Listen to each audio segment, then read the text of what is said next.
Okay. So Robin, if you could help me just check to see if we need to admit anyone. I have it to where it's in front of me, but I'll do it. I would appreciate it.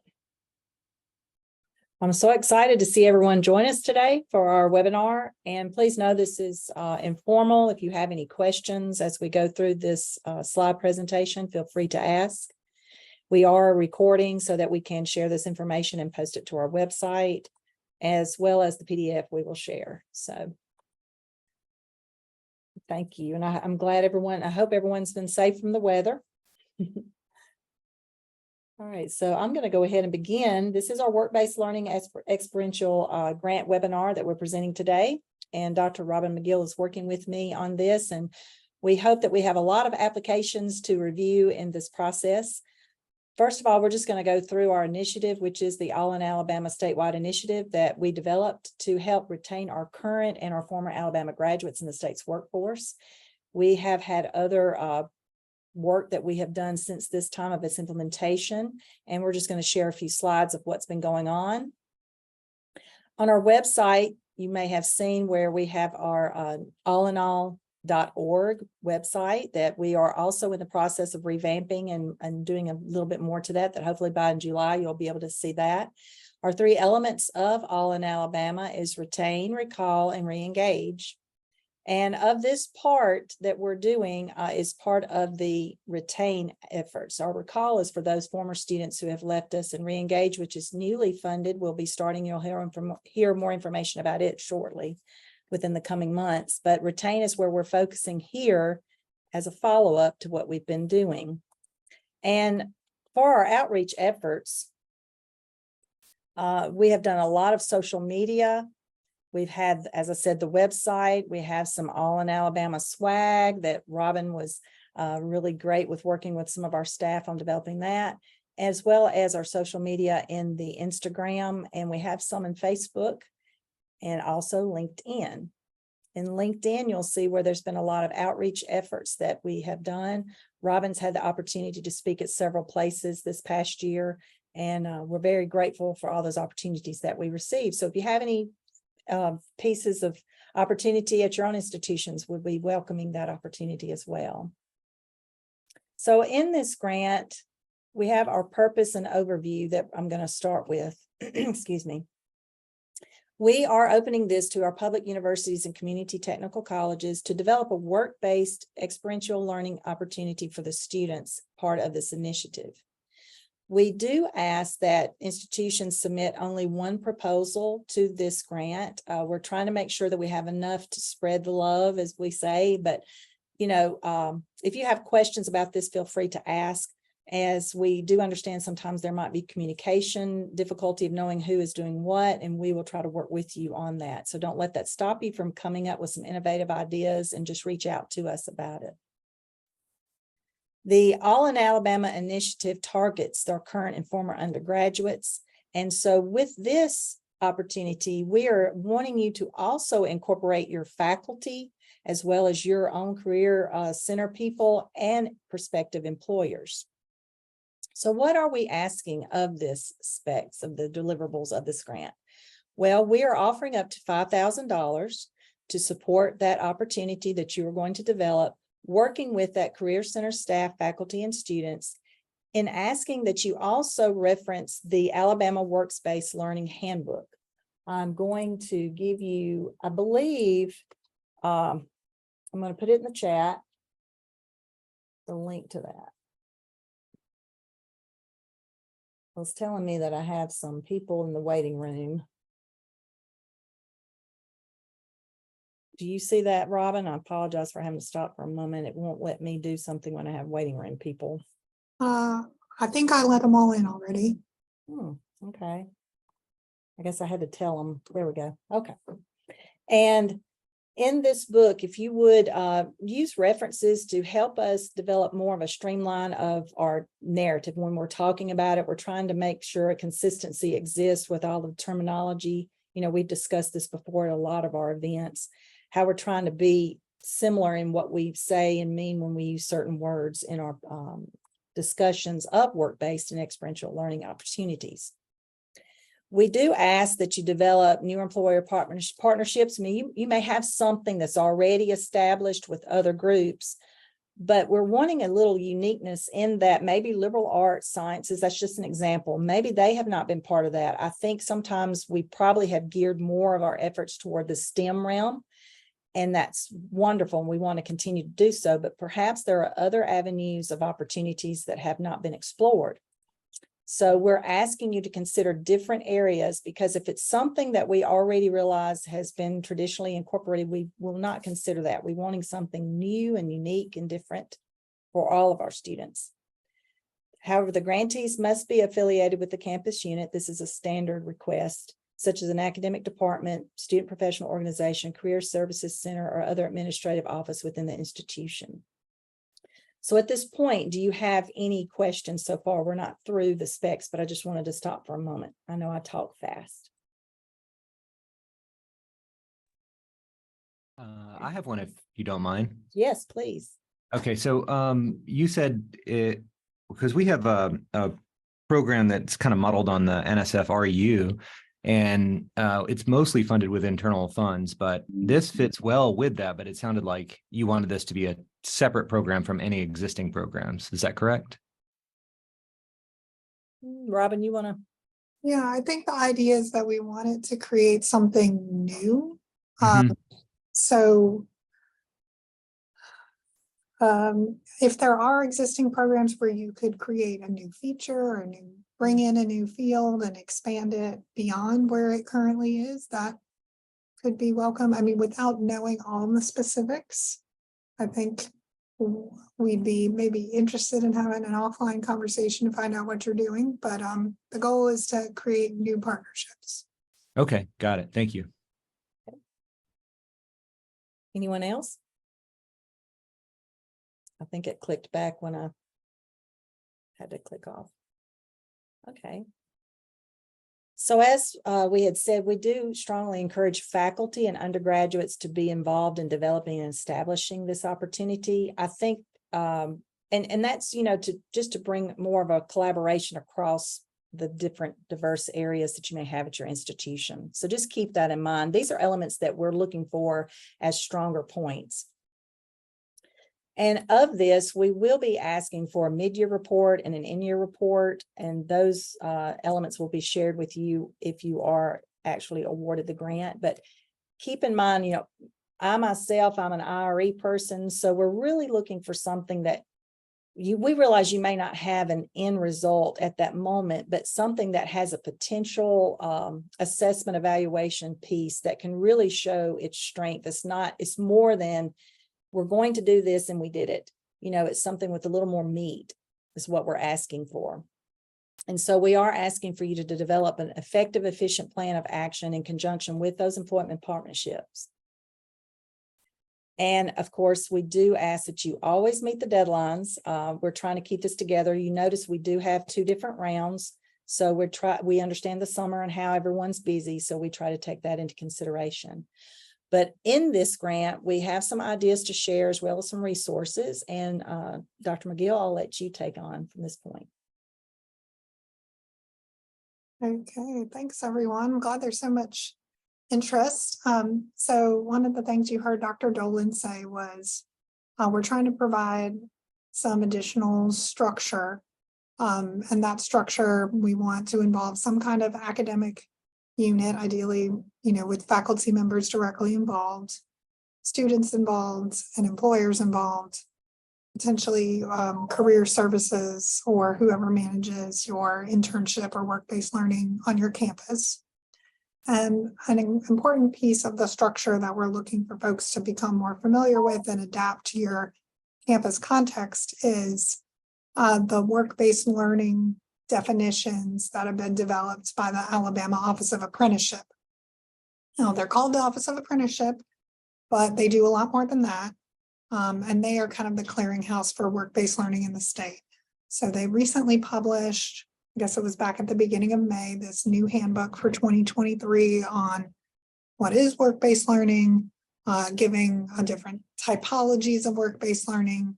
And I know Stephanie has put the the link in the chat already to this handbook, so y'all can go and grab it, download it. And if you want to go on to the next one, Stephanie, we'll kind of talk through some of these different pieces. Okay, so they kind of classify work-based learning into 3 different types. And the first one here, career awareness. These are kind of the lowest lift work-based learning, where individuals are just learning what work is like. And so they've got a couple that are described in the handbook around job shadowing, career days. And I think most of you on your campuses are familiar with the career days, and industry tours. I see, Sonia, you put your question in the chat about specs for the grant. If you click on that request for proposals link I put in, the specs are linked there, but I'll go ahead and drop it anyway. There you go. Okay, so we talked about learning for work, career awareness, career exploration, learning for work. So this is where you start to see what activities and tasks are involved in work in specific industries or with specific employers.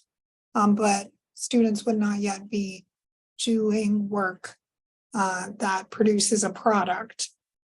So these are, frankly, a lot of what we do in higher ed with internships, co-ops, where we're learning about skills that can be applied, would fall into this kind of category of career exploration. And then perhaps the most intensive one is a third one here, career preparation, learning through work. And this is when students are actually engaged in producing products that can be used by an employer. Registered apprenticeship is sort of the furthest evolved version of what work-based learning is, because you are being paid to learn and paid to do work at the same time. But there are lower lift versions. We're also very familiar with the clinical practicum field experience. But I know Stephanie mentioned earlier that we are really not looking to fund clinical practicum in this scenario, because we're talking about fields like education and nursing, where there are already established relationships with employers and a very clear structure that comes from your specialized accreditor around those activities. And really what we're trying to do is spark new programs, new relationships between faculty and employers that expose students to some of these work-based learning opportunities. Okay. Yeah, and a couple of other resources, like I mentioned, the Office of Apprenticeship does a lot more. They've got some great resources, even if you got to dig on their website a little bit, but Stephanie has given y'all the link to their publication. That's a work-based learning planning tool. She actually just dropped it in there. It's a spreadsheet that kind of goes through all the different types of work-based learning and different features that they have as a reference guide. Some of that is summarized in the handbook itself, but you may find it to be much easier to consume through these other documents that give more detail. Okay, and then this is kind of right at the end of the handbook is this convenient reference guide of a work-based learning type. And again, you can see how these go from least intensive job shadowing, that's more of an awareness of activity, all the way down to most intensive registered apprenticeship down at the bottom, and a little bit of the differences between different types. And those are described in more detail in those files that Stephanie put in the chat. And this one, I'm just mentioning, even though I don't know that y'all are going to find a way to get this into your grant here, but for those of you who have been sort of involved with the Alabama Committee on Credentialing and Career Pathways, they are nearing the launch of this tool called the Alabama Talent Triad, which is intended to create a kind of digital marketplace for talent based on different skills or competencies that individuals, namely students or potential job seekers, have that they can apply to different jobs, and that they learn those things through credentials, which is kind of the space that we are in as education providers. How do we get specific skills embedded into the credentials that we already offer. Okay. So for our examples, so I know this is probably going to make it much clearer what we're talking about. So these examples, most of the ones you see here with the red writing came from Work-Based Learning Handbook, either this year's handbook or a previous year's handbook. And so we thought that these might be helpful as you all conceive of what projects might be responsive to this RFP. Okay, so the first one you see up there, employability skill training, best practice, reach and teach. So this was originally developed for a non-school-based audience, but it could easily be adapted for a 4 or 2-year institution. What these folks did with Reach and Teach is brought in professional productions managers and event managers and put on a concert in their, I guess it was a just out of school kind of co-curricular, where the students were involved in doing everything around the production, aside from maybe booking the actual talent. But they did all the lighting, all of the event planning, all of the venue setup. And through that hands-on activity, students in the case of the original version, where K-12 students got to see themselves, even though they were in a very rural area, involved in some of these industries that are kind of coming and growing in Alabama around production and filmmaking, that kind of thing. The second one we wanted to highlight, and this one I swear I thought it was the coolest thing, was started in a high school, but definitely could be adapted to a college setting, was a partnership between the dramatic arts or theater department and the nursing program. So like we said, we didn't want to fund nursing practicum, but this particular project had the theater students become more prepared to be the simulated patients for the nursing simulated workplace. So oftentimes these are community members, but by tapping into the theater students, they were also able to leverage some skills in makeup design and different kinds of acting practices that could be employed. And so we just thought that that was a really creative way to get more of that employability training on the theater side of things. Okay, and the next one. Okay, Region 3. So I think I saw some folks from the University of West Alabama on the call, so shout out to y'all. In last year's competition for work-based learning, the Department of Communication won the statewide award for colleges and universities, or 4-year institutions, I should say, for their integrated marketing communication internship, which have been developed as a course within their integrated marketing program. And students basically do kind of a school-based enterprise where within the course, the students are responding to actual firms or businesses in the area who are coming to them looking for communications materials. And we actually tapped into their incredible talent when we were doing the first round of digital marketing grants for All in Alabama. And so they sent us a portfolio of work that the students in this particular course or an internship opportunity produced for us. But they also do it for others. And I know some of you on different campuses also have school-based enterprises that deal with advertising, PR, digital, graphic design, that kind of thing. So again, these are, we are hoping to fund ones that could be extended into new areas, or you're thinking about it, but you haven't quite done it yet. We don't necessarily want this grant to be used to support activities that are already up and running and are very successful, but this is to give you some ideas. Okay, a couple more examples. This one that you see here from Jacksonville State University was with the Department of English. And those of you who know me, I am a literature person, so this one was special to my heart here.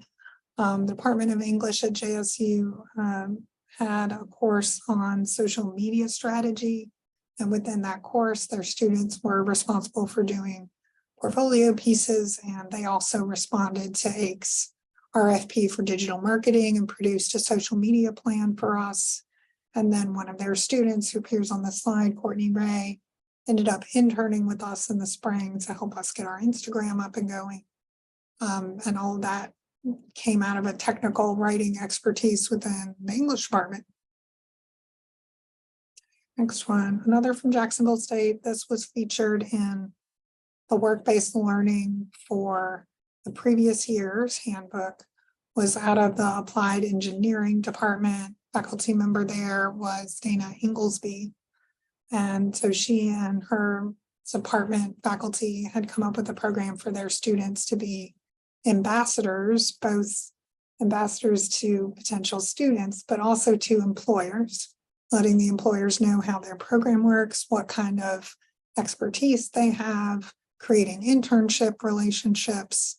And it was, really makes that relationship between the employer and the university and the community kind of come to life within that particular industry sector. AUM, so a lot of y'all on this call have university success courses. This one in particular, we picked partly because we have AUM graduate working in our office who told us about this, but we were thinking of, there is what we might consider a reverse career fair. I don't know if that makes sense, but the idea is that the students are doing a showcase of their work as part of this course, and the employers and faculty come and see the students' competencies and capabilities through that showcase, and then that allows the connection between the employer and the student to arise more naturally, where the employer can see what the students are capable of. Okay, and Alabama State, this was again a response to the digital marketing RFP, or the digital marketing grant that we had done last year. Their Department of Music developed an original song in response to our call for marketing. And I know a lot of these examples have to do with our call for marketing, but it really does not have to be about the All in Alabama project for this. These are just examples that we are familiar with. But the song we are hoping to get in our next kind of big advertising push, but I know Stephanie has got it teed up for us to hear a little bit of the song that they produced. Stay in Alabama, they got stuff for you. I said stay in Alabama, stay in Alabama. You're full of opportunities to put this in your plan. A great little snippet. There are actually 3 verses on chorus. Like, it was a great composition exercise for the music students to be developing something that could be used for advertising outside the university. Okay. Is that my last example, Stephanie? It is. Does anyone have a question at this point?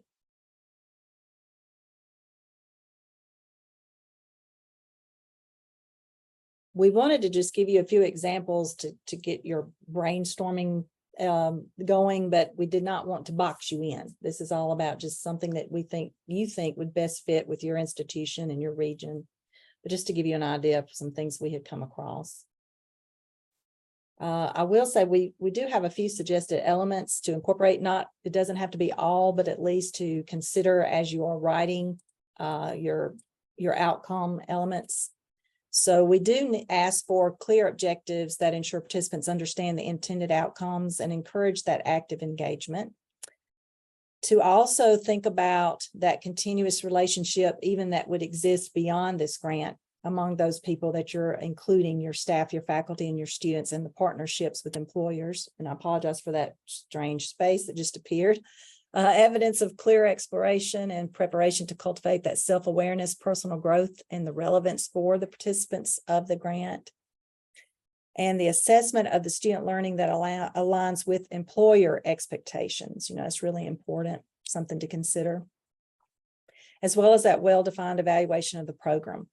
Really want to see how it might, if not currently, but could potentially impact as you implement that program.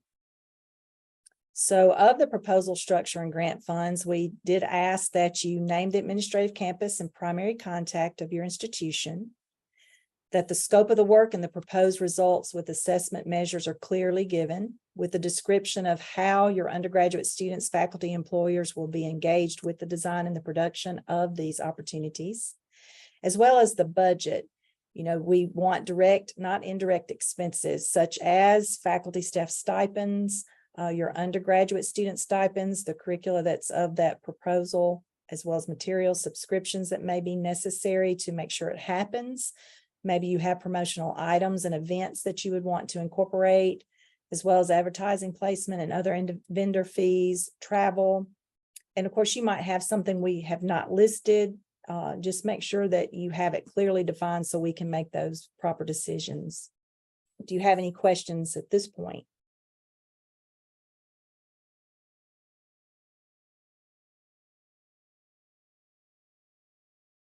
Okay. So we do ask that as you make this, you know, we're thinking of 8 to 10 awards. Of course, it depends on what's being asked monetarily, what we have available. But once you have your proposal, email it to me, stephanie.dolan@ake.edu by 5 o'clock. We have 2 time frames, July 14th, which is a Friday, as well as September 1st, which I believe is a Friday. And be aware that when you are awarded the grant, if you are, that we have dates of mid-year grant, it will be December 15th, and end of year will be May 13th. Just so you can go ahead and have that on your calendar. So we're open for discussion, questions. We had one in the chat that I answered, but it might be good Great. just to say it out loud. Yeah. Brad from AUM asked whether the funds could be used to pay somebody outside the institution. And as long as, you know, they're involved with the project, I think that would be totally fine to do an honorarium, especially to compensate them for their time and energy and participating and thinking about ways to get the relationship established. So yes, absolutely. Mhm.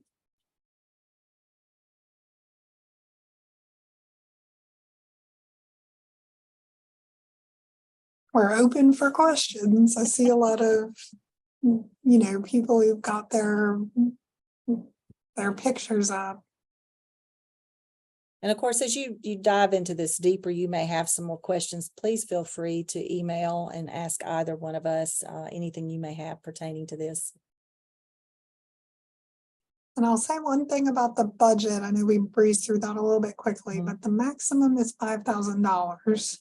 You may find that you don't actually need $5,000. You'd like $2,500 to get a particular software subscription or a piece of equipment for a course. Like we had one come up with one of our All in Alabama grants that was looking for a particular kind of drone or a printing 3D printer or something like that. That could be used for students to get experience working on equipment that they would be using in the real world. And so those are all allowable expenses, and they may not run all the way up to $5,000. And if we have some more grants that come in under that maximum, that means there is more available funds for more grants. Right.